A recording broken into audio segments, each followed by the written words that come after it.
Yes, hello and welcome to Turkish Football's Fortnightly Wrap-Up. As we return from our Ramadan break, I'm your host Mehmet and Furkan. I have Furkan Aydın next to me. Furkan, how are you? Welcome back. Thank you, Mehmet. It's great to be back after a month off, and there's plenty to talk about. Yeah, I mean we're back with we've got our champions, we've got our relegated teams. Everything was all set in this month. So let's start off with a congratulations to Trabzonspor. Firstly, Yep. first title in 38 years. Um, and let's actually start off. Let's actually start off the program with Trabzonspor. Um, Ferks, do you want to go through? I mean, like specifically their last few games. Obviously there was that Antalyaspor game that they actually won the title in as well. So do you want to take us through Trabzonspor in general this season, and I guess within the last few games? Yeah, look, Mems, it's been pretty much coming for probably about the last 4 or 5 months, I'd say. Maybe we even called it here on the show probably halfway through the season. We just thought no one could catch him. Fener came really late to the party. They're in some fine form, but yeah, Trabzonspor's lead was just massive at 20 points at one stage. So it was quite hard to catch him. They have sort of dipped in form in the last, 4 or 5 games. They haven't been able to get 3 points, but nevertheless, they got the job done at the end. And we're going to witness some extraordinary scenes in Trabzon, in Istanbul, all parts of the world actually, as the Trabzon fans like to say, bize her yer Trabzon. So there was parties wide and far. I'd like to pop the question to the viewers watching us as well. Do you think Trabzonspor deserved it? I definitely think they did over the course of the season. They were the most consistent team. And I think they've only lost something like 2 games the entire season. So a lot of draws in there. So they made sure that they didn't walk away empty-handed too many times. And a well-deserved championship, Mems. I'd like to throw it to you. Yeah, I mean, I think the big thing was, everyone thought about Trabzonspor that they sort of slowed down towards the end of the season. That's when they dropped the championship to Başakşehir. I think it was 2 years ago. Likewise, a few more times that they've dropped it. But I think Trabzon, especially in the first half of the season, was amazing. They were very, very good. And so this time around, they had the space to sort of drop points. So they did have a period of about 3 to 4 weeks, I'm going to say, maybe 5, where uh, where they sort of dipped in form. But I mean, they it was well and truly deserved. Selim Tekin doesn't think so. Trabzon was gifted. Um, Different, I guess. There's different views on this, but I think Trabzon was playing the best football all season, and it was very well deserved. They could. They were able to drop points. They did. Fener sort of joined the party late, as you said. We will talk about them a bit later as well. But I think I couldn't see any other champion other than Trabzon. But obviously, another topic that I want to throw to you is obviously last night where Kayserispor, it was a miracle, I guess, but Kayserispor defeated Trabzon after losing 2-0 in Trabzon with 2 stoppage time goals. Were you able to have a look at that? Obviously, Emrah Başsan was the main actor in that, I guess. Yeah, he was the halftime catalyst there. Kayserispor coming in the second half and scoring all their goals. And a lot of people sort of thought Trabzon would do the double with their fine form in the season, but it's Hikmet Karaman's side who's been on a bit of a giant-killing spree this cup run. They've beaten Fenerbahce, they've beaten Beşiktaş, and now the champions Trabzonspor. So can they overcome that final hurdle and lift the cup that Kayserispor has been longing for? It almost feels at this stage it's anyone's cup to win, really. And Ferks has just made a comment there. Tuzla Sport, I don't think they're quite in the latter Next stages season, maybe. of this year's edition. So maybe next year. and yeah, going back to the second semi-final, Mems, if you want to just run us through that quickly. Yeah, absolutely. I mean, just before the second semi-final, I just want to touch base on Hikmet Karaman. He came when Kayserispor was, I believe, that was second last in the first 10 weeks, and he's just made them an untouchable team. Their run, as you mentioned, has been beat Fenerbahce, beat Beşiktaş, beat Trabzonspor, and they're in the final. So as much as we say Trabzonspor deserve the league, I think we can say Kayserispor well and truly deserves the Turkish Cup. I think, and I think they'll take it home. Because going to the second game of the Turkish Cup semi-final is Sivasspor versus Alanyaspor. Sivasspor were 2-0 ahead, 2-1, sorry, ahead. They beat in Alanya. And the second leg, will be played tonight, 3:30 a.m. on Australian Eastern Standard Times, live on RTV, if you did want to watch it. And this game will determine the second finalist of the Turkish Cup, and obviously the team that will face Trabzonspor in the Super Cup come start of season next year.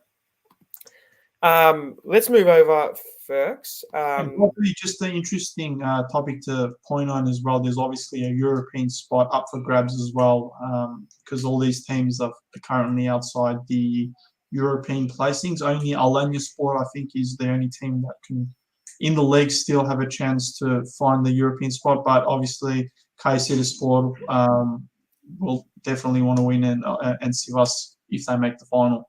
And yes, Selim Tekin, he's saying that Kayserispor absolutely dominated, and yes, that's sort of, we've acknowledged that. And yeah, looking at stats, looking at gameplay, they were the better team. Yeah, absolutely. And I think with the Kayserispor Trabzonspor game, another important factor is that if Trabzonspor won, Beşiktaş still had a chance of going to Europe. So together with the derby result, which again we'll talk about a bit later, Beşiktaş has also been pushed out of Europe next season after Galatasaray. Saying Galatasaray, let's move over to them. They drew 1-1 first against Başakşehir, and obviously their bad run is continuing. I want to sort of I want to touch on that. You know, what do you think it is? We've come to the end of the season and they still got a bad run. Do you think it's the players, the coaching staff? Is it anything higher? You know, what I want to know your thoughts on this, and obviously our followers as well. If we'd like to see some comments. Yeah, I definitely want to see some comments, especially from Galatasaray fans, because they've been witnessing their team throughout the season. I know I've got a lot of friends who haven't really been pleased with how things are running at the club, and I think it's a lingering problem from top to bottom right now. I can't really isolate one particular party or one particular person. Going to this game, Başakşehir played a great game. It was really, really unlucky they didn't get the 3 points,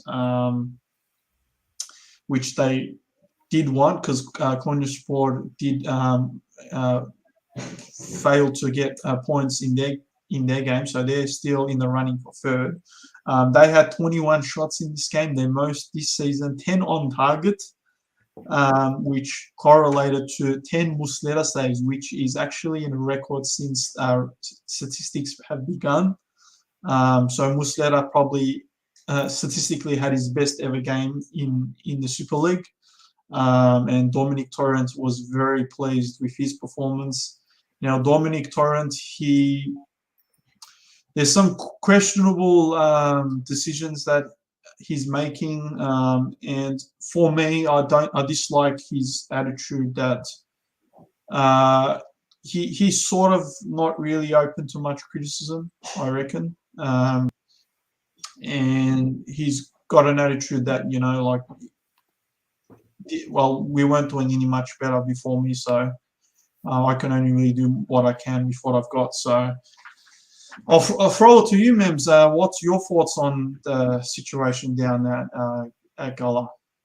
Yeah, I mean, one thing I wanted to touch on with this topic was I think the presidential, what's happening with the whole presidential situation. I think that sort of just sums up what's happening at the club. I mean, everything is all over the place. They voted against their president, which they voted in just 6 months, 8 months beforehand. There was meant to be a new presidential election at the end of April. It's currently been 2 weeks, and there's just a whole bunch of court cases going on.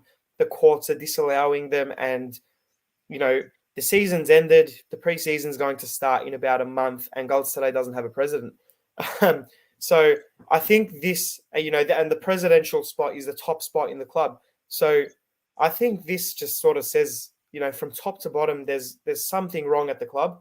I think with Dominic Torrent, I can't really blame him too much. One thing I can sort of blame him about is that I don't think he's sort of got what he was expecting. I think he was expecting something, a much better experience. Obviously, we do know in Turkey that, those big professionals don't really get what they're expecting.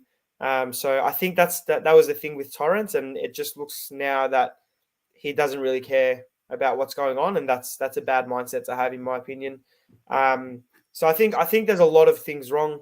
The squad needs an upgrade. I think there needs to be a coaching upgrade and a board of directors. But it's all happening. But then again, at the same time, we don't know when this presidential election is going to be, and so no one sort of knows what's going on. And I mean, I think this might be a quite open question, not open, but quite clear question that has a clear answer. But folks, do you think Torrent will stay come the new season if they're able to get a new president? Do you think Torrent will stay? Because I mean, I don't think there's much that he can be blamed about, but looks like he's getting all the blame. I sort of see it two ways. I think if there is no presidential change, someone will have to be scapegoated for these results, meaning the coach will change to give the illusion that we're doing something different. And I think if a new president comes, I think he'll bring his own manager as well. So I think Dominic Torrent is definitely won't be seeing him next season. So I'm seeing change, and Furkan says hit the nail on the head. There's a wrong at Gullah currently, administratively messy, and that trails all the way down. Torrent needs to start with a list, Carl, and implement his own system if he is to stay. So in agreement with what we've been saying, and and we sort of touched on that with Torrent. But like I said, I don't think he will be still in that position. So Gullah definitely will be going through some massive changes. And Selim says, "I hope he stays." So, and that's a fan speaking. That's a perspective, I guess, from looking at this season. So, just before we move on, folks, I want to give a little sort of highlight of Trabzonspor. I think they deserve more talking about. And so I just want to give a tiny little highlight of their championship celebrations, which has been spoken about all over the world. We will give a longer highlight at the end of the program. So let's just have a look. Let's do it, Mems. Let's have a look at the short highlight.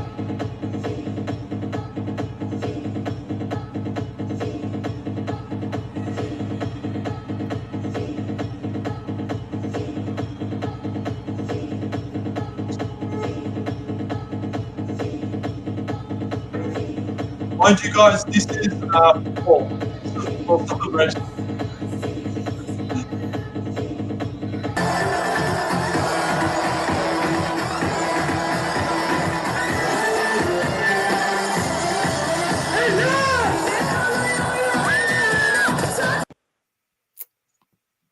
Well, yeah, so we'll cut it off there. We'll show a longer version of that second video in a bit. But if that's the trailer, I can't wait for the main event. that's definitely our main event of the night. And this was obviously they had two celebrations, one in Trabzon and one in Istanbul. So this was the one in Trabzon. The one in Istanbul, there was an expected. I think it was about 400,000 people or something. Yeah, a It was couple a of hundred crazy, thousand. yeah, it was a Couple, crazy figure. And, it sounds crazy now, but when you watch the video, you'll know that it's probably not as crazy. So let's hop on to the last game, or the last two teams, we'll say, Fenerbahce and Besiktas, that we want to talk about. Obviously, they played against each other this week, a 1-1 draw, and Philip Novak was the star of the party with one goal and then giving away a penalty just moments later, and then another penalty just 20 minutes later. So Novak was definitely the most spoken about player. But Ferks, what do you make of this game? Obviously, Besiktas has been pushed out of Europe with this result, as we mentioned earlier. So take it away. well, the photo really sums it up. It was a very balanced game, I guess, and both teams seemed to be happy with a point each, a goal each. And I was reading a statistic about this game. The ball was in play. Get this, Mems. We got a 90-minute game. It was in play for 41 minutes and 15 seconds. It was the lowest in any Super League game this season. So that sort of sums up how the game was played. There was a lot of obviously penalty decisions, going to VAR. Sal's just said now it's sloppy game, which most viewers would agree to that. And with this result, obviously, like you said, there's big implications for Besiktas. They're missing out on Europe. So similar sort of words to what I said with Galatasaray, with changes, potentially changes at Besiktas. Well, Valerian Ismail has just come to the helm, but will he stay? With our managers change almost weekly or monthly in the Super League, will we see changes in Besiktas? There's a few loanees leaving. There's a few players out of contract. Kai Ludden is one of them, which Fenerbahce is heavily linked with. So we'll be seeing some faces going out. Furkan's just said Fener should be keeping Ismail 100%, and that's Where I was getting. exactly Where we're where going to get to. get Mems involved and talk really from a Fenerbahce perspective. Ismail Kartal, Mems. Yeah, look, I mean, I think anyone that follows Turkish football would know how unlucky Fenerbahce and Ali Koç are, and I think this is just another case of them. It's the first time it's the first time in 5 years that something Ali Koç has done has actually worked dramatically. And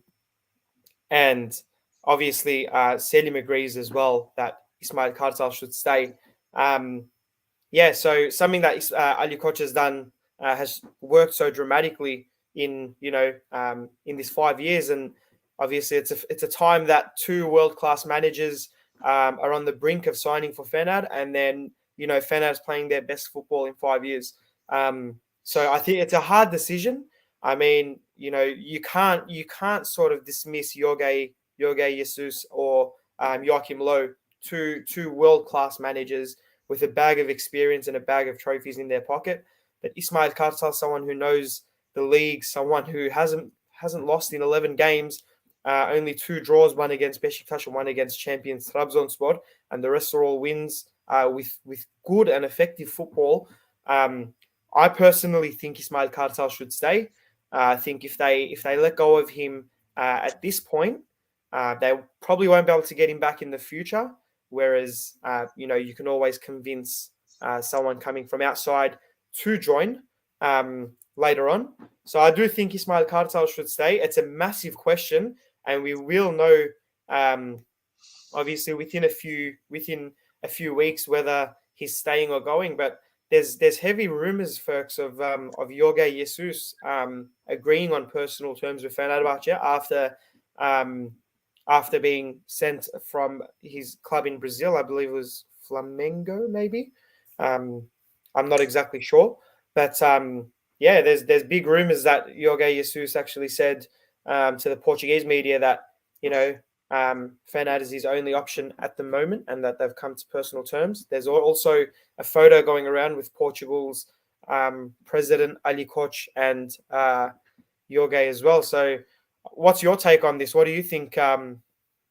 What do you think should happen at Fener?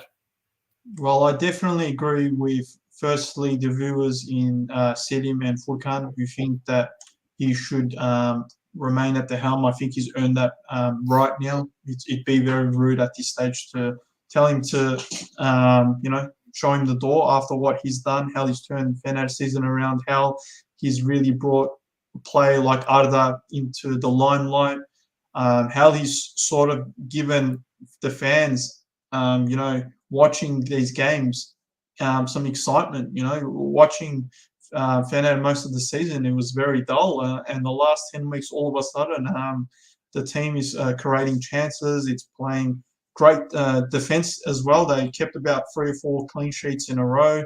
And it's sort of clicking now. And when things start clicking, you don't really want to start changing things around too much. So I think when they've got a good sort of style of play and system and harmony within the club, that I'd carry this momentum across to the new season. There's obviously in second place, and that will mean they'll be playing some early European qualifiers. So as season finishes, they'll start, with Ismail still there, they'll start playing their friendlies, get a couple of transfers, and really start the season strong. On the other hand, if they do go down the path where they bring in, don't get me wrong, Jorge Jesus, he's a world class. He's a great manager.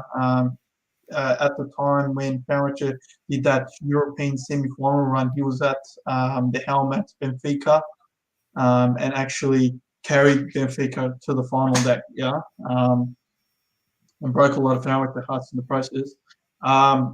His achievements speak for themselves, and if they do go down that path, they're going to really go back to square one and try and identify a new style of play, and the players will need to start learning different roles and new roles, because a lot of players have been recreated in that Fenerbahce squad this year, and you probably agree with me with players like Osayi, who's now comfortable to play in that right back position, Ferdi in that left back position. Mert Hakan Yandaş. Found his form. Mert Hakan's got his feet running. If Irfan Can sort of wide. Serdar Dursun, a player, not many people rated. He's now almost threatening for the Golden Boot award. So things are ticking, and I would keep him the way it's going, in my personal opinion. Absolutely, and I think that's what a lot of people think. 2 weeks left for the end of the season, and we will definitely find out probably by the time our next live, I reckon. And so, saying Ismail Kartal, he had a few words. Obviously, we wanted to show a lot of Ismail Kartal today, because I think he's the biggest talking point currently. Just within half a season, the reforms that he's done, not only for Fenerbahce, but for Turkish football. Not everyone is used to a 16-year-old coming into a senior squad and having such a big impact, and, being trusted by his manager so much. So Ismail Kartal is being respected a lot, and obviously his job's on the line here, because obviously he's an interim manager. So let's have a look at what he had to say, because he's been in front of the media a lot lately. Let's have a look at what he had to say. Evinde derbilerde kaybetmeyen Beşiktaş'a karşı biz de buradan 1 puanla ayrılıyoruz. 1 puan bizim için kötü mü değil. Sonuçta biz ligi ikinci bitirmek için mücadele ediyoruz. Ben 3 şey söylemiştim. Bunları başarmam gerekiyor demiştim. Bu takımın ihtiyacı olan 1 fizik, 2 mental, 3 taktik disiplin. Bunları başardık biz. Ben oyuncularımla çok içten, kalpten, samimi bir insanım yani. Ben hayatım boyunca rol yapmadım. Yapmacık davranamam yani. Neysem oyum yani. Ben iyiyi de kötüyü de çekip onlara en güzel şekilde aktarabildiğimi düşünüyorum. And yeah, basically Ismail Kartal, after the Beşiktaş game, said that a draw was a good result for Fenerbahce, considering Beşiktaş's derby run, and that his aim when coming to Fenerbahce, he had 3 goals, was to improve the physical side of the game for Fener, the mental side, and the tactical discipline side. And he said, I believe I've done all three. And he also mentioned that, he approaches his players with respect and transparency, which we definitely agree with, because, players like Matt Tarkan and Irfan Can that we were talking about just before, they obviously started playing some better football under Ismail Kartal, and that obviously comes with some respect to the manager as well. So, I'm not trying to say that they were not playing under Vitor Pereira, but sometimes there's that emotional side to it as well. Being a former player or a current amateur player myself, I would know. So that's just my personal comments on that. So that's our wrap up of the men's league. And first, the women's league came to an end. And Fenerbahce, one of the new teams of the season, broke some records and finished first in Group A. Obviously, a goal. They've scored 104 goals in their first season of operating as a women's football club. They've only conceded 15 with an average of 89, and they finished first in Group A, with Besiktas following them by 1 point. I think. Ferks, I'd say, we followed it quite closely this season, and Fenerbahce just became ruthless after the January transfer of Zaneta Coleman, who linked up very well with Kenya Cordner, the two strikers, and obviously it shows with the amount of goals they've scored. So Fenerbahce, Besiktas, Fatih Vatanspor, and 1207 Antalyaspor are currently in the next round, so the final series of the Turkish Women's Super League. We look at Group B. Sorry for the image quality, guys, by the way. ALG finished first. Again, similar numbers to Fenerbahce, goal average of 90. They've only conceded 3 goals this year.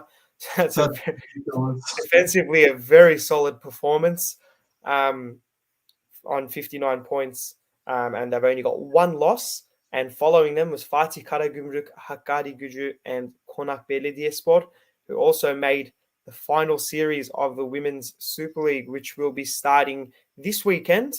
We will come with the fixtures right about now. So the playoff matches, as you can see, start off on the 14th of May in Turkey. So 14th of May here as well, at 7 p.m. So Hakkari Gücü host Fenerbahce to start with. 1207 Antalyaspor host ALG.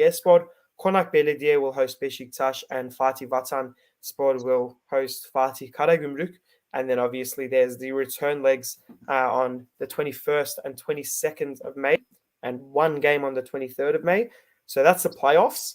We're well and truly into the final series of the Women's Super League. Ferks, just before we go to the play-outs, I just want to see, what do you make of Fener?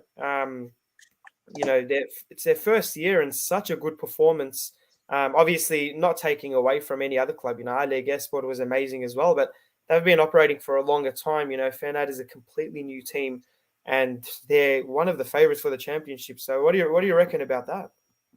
Well, I think going back right to the start of this season, after we had interviewed Bushra Kenneth on the show, and we done the introduction of this new season, we did say Fenerbahce is going to be coming in as, to come in to ruin the party, I guess, for Beşiktaş, who was sort of dominating the last couple of years. And they showed that intent right about in their first game when they beat Galatasaray in a friendly 7-0 in their first ever game. So, and they sort of showed where they were going to head towards. And then towards the early stages, they were sort of finding their feet. Beşiktaş beat them in the first opener. And towards mid-season, like I said, once the transfers were completed, towards the end of the season, it's almost like they're going to score double digits every game at this stage. And that you can see by that goal average as well. They've been running rampant. And yeah, they'll be heading into the finals as one of the hot teams. I mean, absolutely. And big credit to the team manager, Jessica Çarmıklı, who put this team together, I guess, brought the manager in, put the team together, because she's done an amazing job. I think I've said this, halfway through the season. It might have been before Ismail Kartal came, but, maybe Fener should give her the job of making the men's team as well, because she's done an amazing job, in my opinion. So going to the play-out games, so the relegation games, İlkadın Belediye will host Altay to start with. Kireçburnu versus Sivasspor, Kocaelispor versus Dudullu. Yukatel Kayseri will host Hatayspor. And then the return legs, obviously, on the 22nd and 23rd of May. And then we will have the new teams come into the Women's Super League and wait for the new season. So that is the Women's Super League. And just before we head out, let's do our usual Turks abroad. So not many top performances, but we did see an assist by Cengiz Ünder in Marseille's 3-0 win over Lorient away from home, and Mehdi Demiral with an assist in Atalanta's 3-1 win over Spezia at their own home ground. So congratulations to those guys for our Turks abroad for this week. One more comment about the women's. Furkan says Fener women's doing well just shows that currently the club isn't just focused on the men's sports, which is refreshing. Well-run clubs will have teams in many branches do well. All Galatasaray Fenerbahçe banter aside, I'd actually like to see my club run in a similar fashion for once. And we like the transparency, Furkan. I mean, we would want more fans being honest like that, because I think that's how the honesty is what's going to get us to places, to be honest. But yeah, I mean, as I said, I guess, and Selim agrees with him as well. I think it's something Fenerbahçe has sort of been lacking. I guess from the transition from Aziz Yıldırım to Ali Koç, because Aziz Yıldırım had put a great emphasis on what we call the amateur sports, the volleyball, the women's volleyball, basketball at the time, which not many people paid attention, but now, more emphasis is taken. And Fenerbahçe was successful in all of them. And then when Ali Koç sort of took over, it's sort of to decline. The men's basketball team, the volleyball team has actually rebounded again now. They're playing a series against Vakıfbank in the final. It's locked. How good's that series? It's 2-2 head-to-head. Well, Fenerbahçe could have almost won it at home, and Vakıfbank turned it around and won that game, which they were behind in, actually. So that's going to go to a game 5 on Thursday, and I'm sure Mems is going to be following that one. That's right, definitely. And the women's team, it's no secret that Fenerbahçe has always had an emphasis on making sure everything is running smoothly. That being said, on the contrary, I feel like Galatasaray has always had been the team who's had better youth teams. So their under-19 team is currently first again at the moment, and with all their age groups, the last 3-4 years they've had Turkish champions in 4 or 5 age groups, and they've usually been the better team in terms of younger boys. They just haven't been able to sort of transition that to the senior level, I guess, with bringing up players. So that's one compliment I'll make of the Gala Youth Academy, the youth system. Yeah, I mean, that's I guess I think as even as football in general, I think we're moving forward as a whole. So in women's, in men's, and I'm sure we'll see some of the other clubs follow these teams going forward. Let's start wrapping it up, Ferks. I think that's all we had to cover, and we've got our main event of the night, as we mentioned at the start. The Trabzon Sport fans. Sorry. Let's get those disco balls out. Let's get those disco balls and lights out, because the Trabzon Sport fans made a lot of noise in Istanbul after Trabzon. So let's have a look at that. Selim says, cheers lads, good show. Thanks, Selim. Thank you very much, Sal.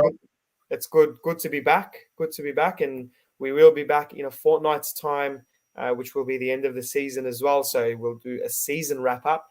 But for now, that's enough. That's all right. That's enough from us. Sorry about the slur. I'm Mehmet and Furkan was next to me, and we will see you in a fortnight's time. See you later, guys. You guys enjoy.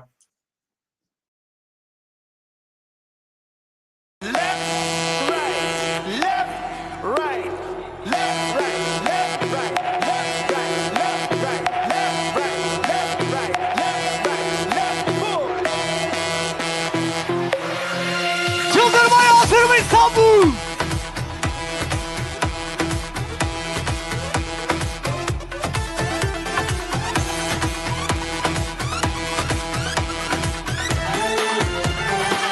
Hep birlikte. Yine kalıyor aynı noktada, suratında asılıyor. Bir derdin bitmeden sende valla biri başlıyor. Ah hiç durulmuyor, orada bir dur, geride dur. Vermiyorsun ki sen bana huzur, konuşmadan benimle sen biraz sussan çok güzel olur. Hep birlikte. Sen otur kendine kudur. Şimdi. Ana kulüpte keyfin yerinde, arasan da seni duymuyorum. Sanma çekilirim bir kenara, pistin ortasında oynuyorum. Şu anda kulüpte keyfin yerinde, arasan da seni duymuyorum. Sanma çekilirim bir kenara, pistin ortasında. Harikasın İstanbul.